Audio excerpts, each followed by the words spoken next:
Good night, and welcome to our premiere for Season 2 of Dialogue with the Diaspora. I am Diane Haylock, your host. While the word diaspora itself does not form a part of everyday conversations, the term refers to a community of Belizeans that forms one of Belize's greatest assets. Our diaspora is the hundreds of thousands of Belizeans who have migrated away, are born abroad to Belizean parents, or are descendants of Belizeans living abroad. There are some people who have even suggested that there are more Belizeans living outside of Belize than here in the Jewel. Our diaspora represents a dependable source for professional expertise, cultural retention overseas, economic development via investments, savings and remittances, and of course, Christmas cheer via our favorite box and barrel. As much as we already benefit from our diaspora, there is no doubt that we have hardly scratched the surface. We believe that constructive dialogue is the first step to significant progress. And that is why we're here for Dialogue with the Diaspora. Our dialogue starts off tonight with Belizeans who have been very active in providing support to Belize in the fight against the scourge of diabetes. From the Belize Diabetes Association of New York, BDANI, we have Clay Young from Los Angeles. We also have Miss Judith Mendez, who runs another diabetes association that serves Corozaleños. Welcome to Dialogue with the Diaspora, Clay and Judith. Thanks for having me. Clay, let me start with you. Tell us about BDANI, how it got started and what BDANI does. All right, well, first, I'd like to say on behalf of the Belize Diabetes Association of New York, we got started 2010 with a few girls got together and said that we could do this. We could help the Belizean people out with diabetes. And so they got together and put a function off. And with that function started, we raised enough money to get some strips to Belize. And with the strips to Belize, we said, they got together and said, you know what, we could do this. It was like about 4 girls got together, my wife is included, who is the current president, and we have mushroomed now to a group of 13 dedicated people from all walks of life that got together and created something saying that we're not only that we're giving back to Belize, the Belizean people, but not only giving back to them, but giving back to them in a sense that things that the country cannot provide. For instance, we work with doctors, nurses, endocrinologists over here in New York, my wife that is, and she put all of our programs together. And we have done, as a matter of fact, it actually started on my rooftop. We started with like 50 people on my rooftop, and we moved to Cherie Burge's backyard, and we increased our fold about 3 times that fold, and we moved on. Now we have events 3 times a year and bringing Belizeans together, and the Belizean together, not only the big function, but Belizean from all over the country comes to New York and to enjoy what we put off for them in helping the Belize people, the Belizean people. And one of the greatest things that we like to say, thanks for them to give us a stewardship, the Belize Diabetes Association, the stewardship of making it happen for the people in Belize. And Judith, if you can tell us about your organization in Los Angeles. Sure. First of all, like you said, I'm part of the diaspora. I've lived in Los Angeles for over 30 years. I am from Corozal, and I came here in 2017. And came to kind of assess, because many times I would come by and I'd know about people that had either passed away or had some incidents or lost an extremity or have families who have diabetes, and they didn't quite understand what it's about. I myself am a diabetic. So I'm a nurse and also a diabetic. I'm a nurse in the United States and here in Belize. And when I came in 2017, again, part of BDA, which is the Belize Diabetes Association, I anchored with them and we became a branch, and I opened the Belize Diabetes Association in Corozal town. What we do here is we do random testing, we do education, we do also, we have supplies. So we are really a resource center. What the Belize Diabetes Association Corozal is, it brings awareness, prevention, education, and support to people living with diabetes, and also to help the family that are part of the whole integrated group of being a diabetic. That's what the BDA Corozal does. We get in the community and try to bring, because a lot of it is education. And so like Clay said, bringing together that bit of what is needed in Belize, stuff like supplies, education, to make the system work to help with diabetes. And on the educational part and information that we have given the Belizean people, we work with Dr. Wells, who is a well-known foot doctor in New York City, and he worked with us in various areas, bringing awareness for amputation that we are trying to minimize.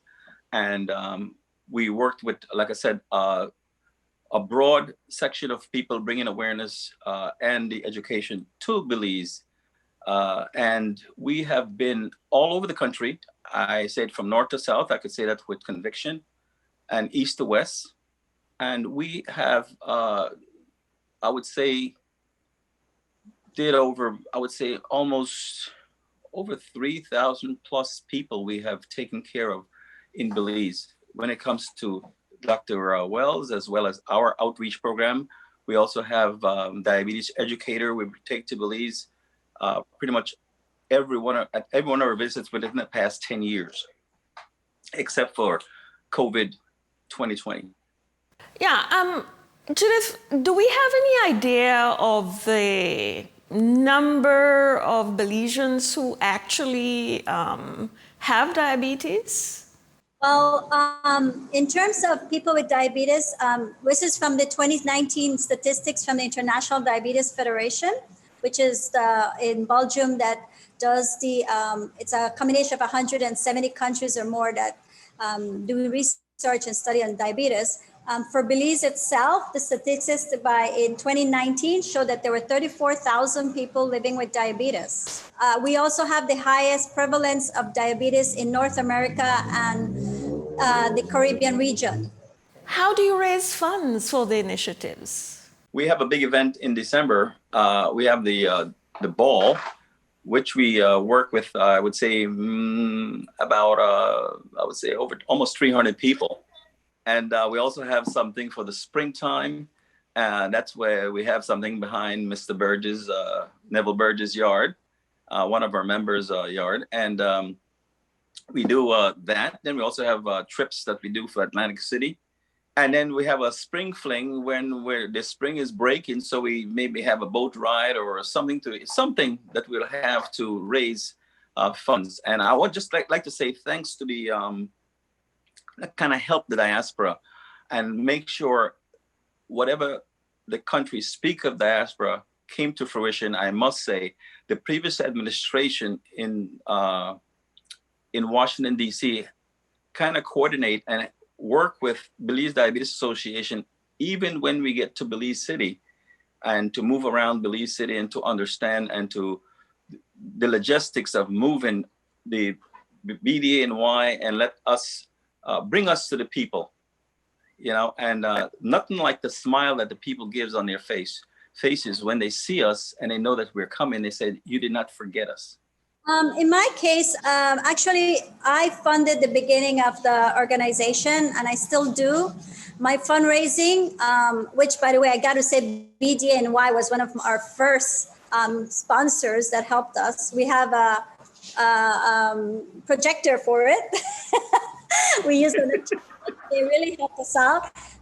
They really encouraged us. So that's, I need to say that because they've helped us. But financially, it's fundraising. We have a arm of a nonprofit organization in Los Angeles. It's called People's Diabetes Foundation. And we have recently been working together where we raise funds. We do GoFundMe's to help. For example, when the COVID started in the pandemic here in Belize in April, they raised funds. We got reached out to the diaspora and because it's sort of the PDF did. And they raised funds, so we were able to provide strips to people around in Corazon, around the country, so that they continue checking their blood sugars.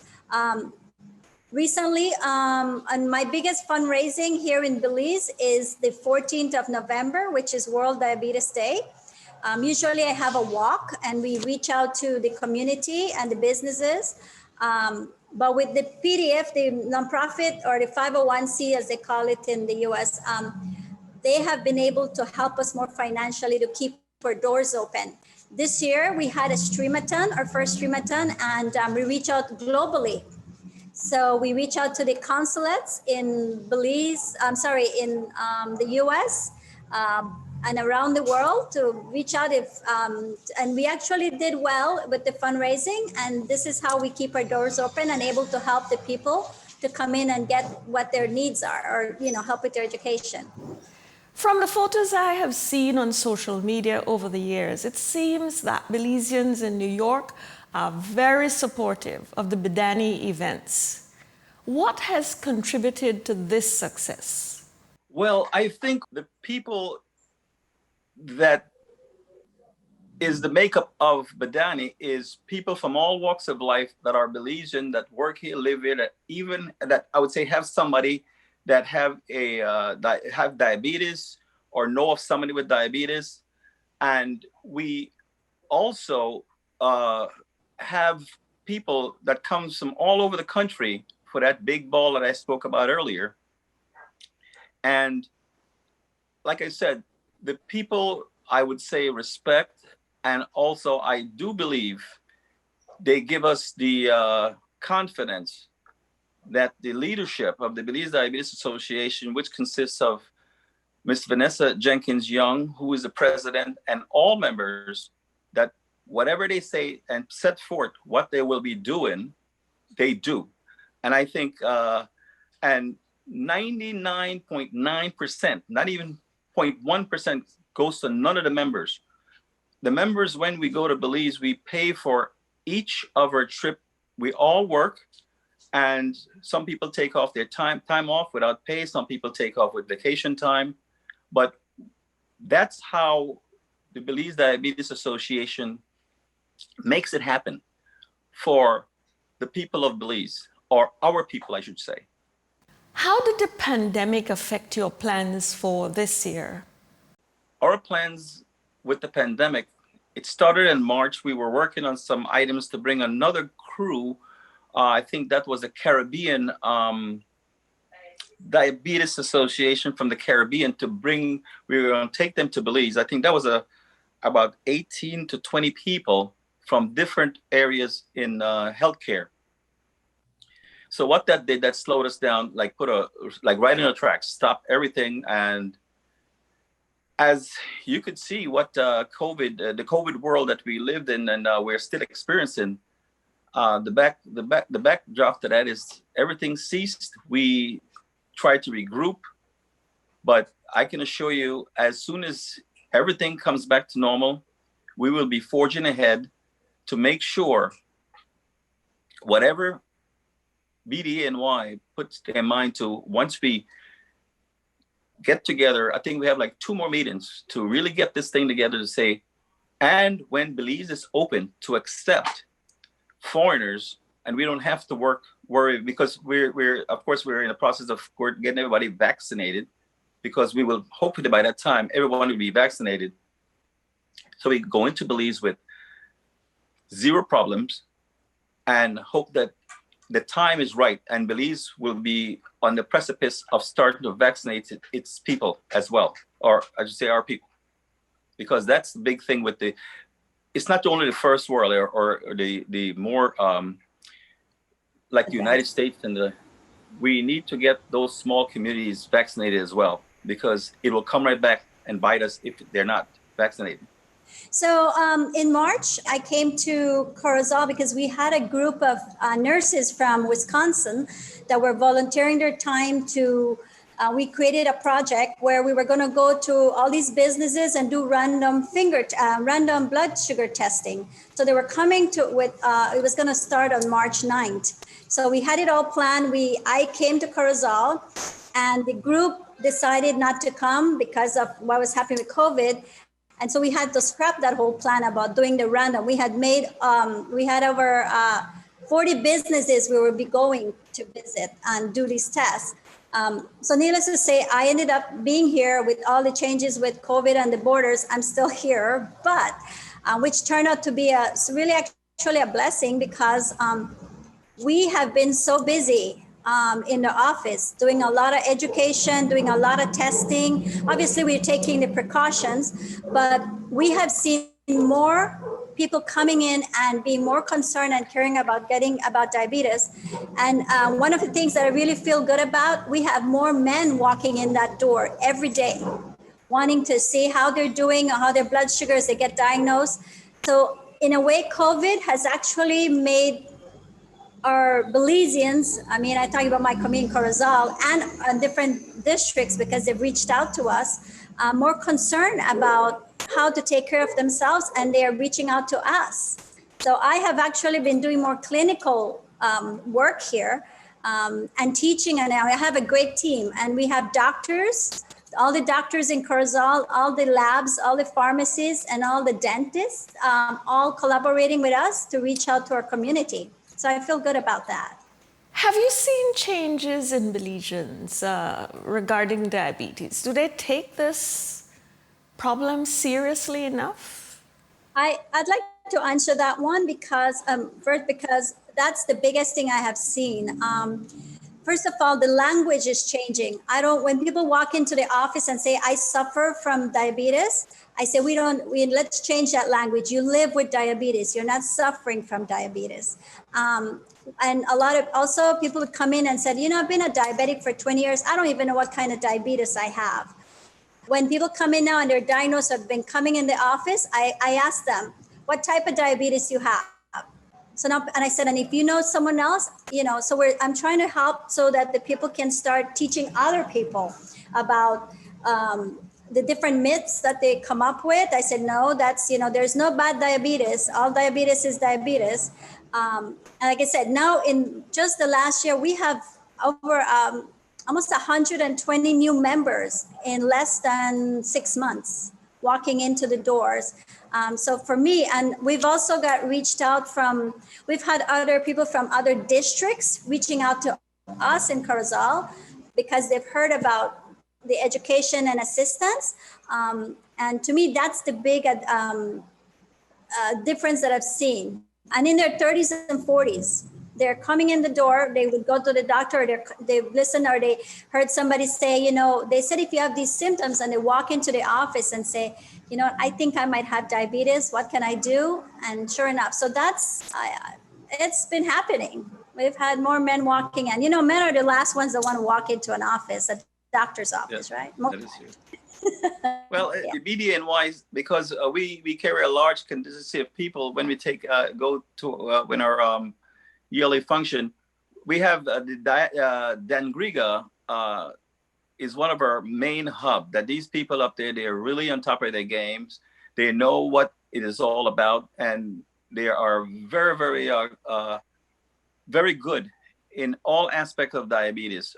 We also notice that, and now we work with the Belize Diabetes Association of Belize as well. And we work with them in other areas. We will try to find out where they're lacking in certain areas, and then we try to assist in those areas. We also did the, and takes care of the juvenile diabetes. That's another thing that we fund every year. We fund their lunch program for them. We also make sure that the lunch that they're getting is nutritious and not overly laden with carbs, as to slow down or not slow down, but slow down the rapid into, come into the sugar aspect. So we work with them in that area. And we've been doing that for the past about 6 years. What are your plans for 2021 and post-pandemic? Well, our plans for 2021 is actually, we have to wait and see what the expert says, how the Belizean government reacts, and how they're moving along with the vaccination of the people. Those are the biggest criteria that's holding us back. And then we could move forward with our plans from 2020 to bring that into 2021. So that is to me, it is the biggest factor. Now, put it like this, people are dying right now to get out and have a party. And we will facilitate, when necessary, that we can have a large group together to bring those people to Belize that are people desperately needs in terms of the education aspect of diabetes, and make sure we take the doctors and nurses as well. For me, it's just like what Mr. Clay said, the same thing, wait and see. We really have to wait and see what happens. But in the meantime, what we're doing is we'll keep on the education. With our fundraising, we were able to start a new program. It's the blood glucose monitoring program, where we actually have people walk in. We give them free monitors and let them monitor themselves for a month. We will stick with that program for as long as we can through the months. That is our way of helping with the COVID, the pandemic, where people are learning more, and also in the future, be able to extend our services countrywide, so everyone can benefit from what we do.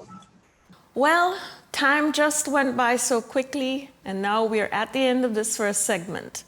I would like each of you to leave us with some final words. Well, first of all, thank you all for giving me this opportunity. This is not done just by myself. It's done by a bunch of people that are really in the diaspora.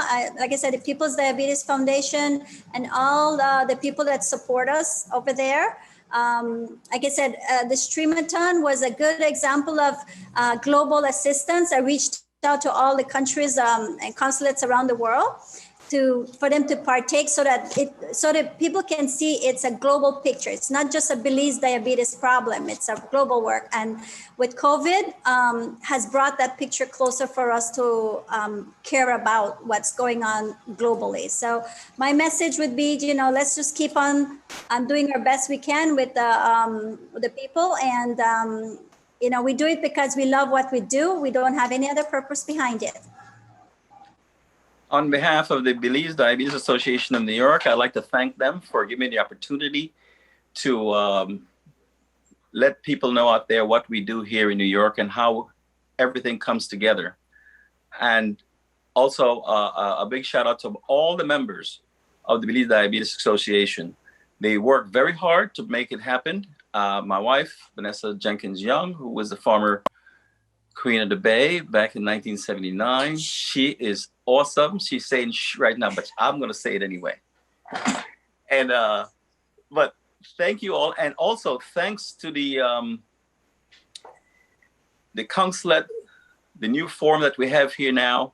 Like I said, they make the diaspora not only flourish, but they give voice to the diaspora.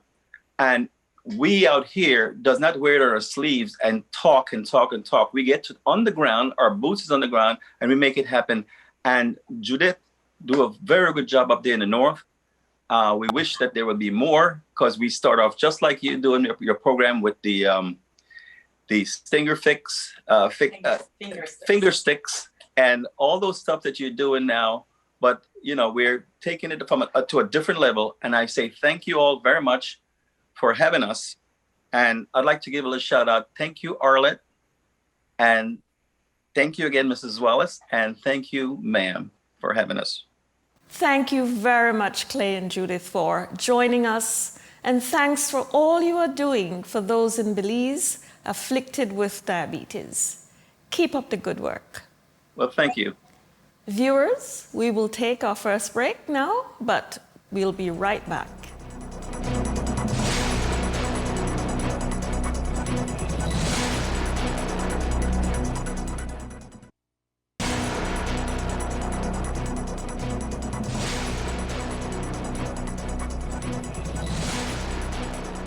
Welcome back to Dialogue with the Diaspora. I am your host, Diane Haylock. Just like our Belizean business owners at home, those abroad have had to get creative to survive tough times. If any of you get to travel soon and have an opportunity to support one of our Belize brothers or sisters abroad, I hope you do. And speaking of Belizean business owners abroad, we now have one joining us virtually from LA. Mr. Les Bradley is the owner of Twin World Travel in LA. Welcome to the show, Mr. Bradley. Very happy to be here. Tell us a bit about Twin World Travel. Twin World Travel has been around for over 30 years. We've been working mostly within the Belizean community here in the United States. Our main focus actually is Belize. We also do trips to Jamaica, Mexico, parts of the Caribbean, organize many cruises, plenty of group trips, individual trips as well. So we've been doing a full service travel agency for some time. Do you get a lot of support from Belizeans for your travel business? Yes, and like I said, our main product is Belize.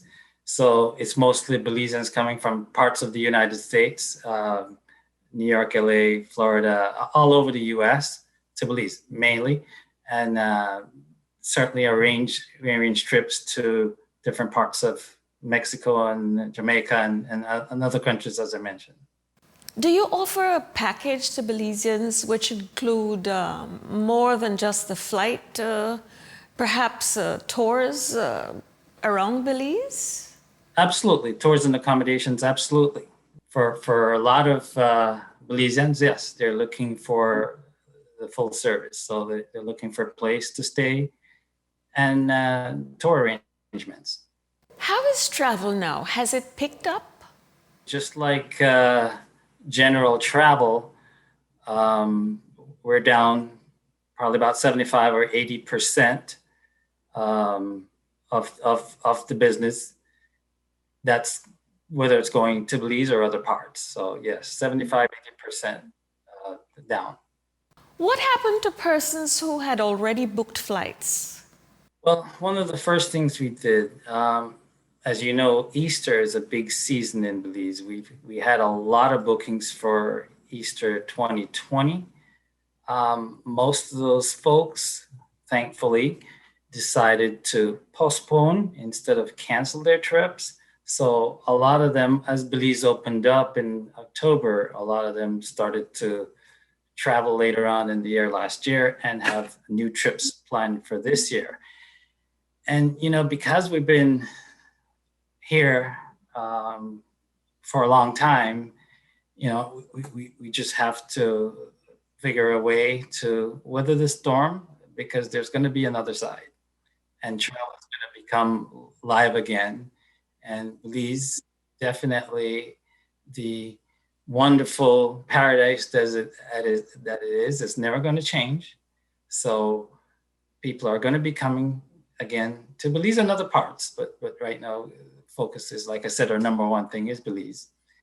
I am sure that a lot of small Belizean-owned businesses in the diaspora are experiencing similar challenges with the pandemic. What do you see happening in the near future with your travel agency? In the near future, well, the good thing is, as we all know, vaccines, plural, are out, which brings a lot of hope for the globe, because this is a global issue. I expect that as things continue to improve in Belize with the numbers, and in the US, and here where I am in the Los Angeles area, I would expect that people's confidence will build with that. And I must say, within the last 2 weeks, I have seen more activity than I've seen in some months. So that gives a lot of hope for confidence and people traveling. What message would you wish to leave other small Belizean businesses with? Well, have hope. It's the business is coming. And when I was on this program the last time, which was April last year, I mentioned that all of the people that are doing accommodations in Belize, this is the time to plan and build and prepare, because the volumes are coming. People are going to come back. And I would expect that there's going to be even more interest in Belize post-pandemic than what there was previously. That's my opinion. On that note, we will have to call it a wrap. Thank you for joining us tonight, Mr. Bradley, and we wish you every success going forward. Thank you very much, Ms. Alex. Good to be here with you. Viewers, thank you for joining us tonight for Dialogue with the Diaspora. As expected, we had a dynamic conversation with very electric guests who all have expansive experiences and a wealth of knowledge that we can benefit from. In many instances, like with Bedani, for example, we have already been benefiting from our diaspora. Our time is up for tonight, but we will be back again next Thursday at 7 p.m. right here on CBTV and on Facebook on Colorblind's page. Do enjoy the remainder of your night. Continue to social distance, wear your face mask, and remain vigilant.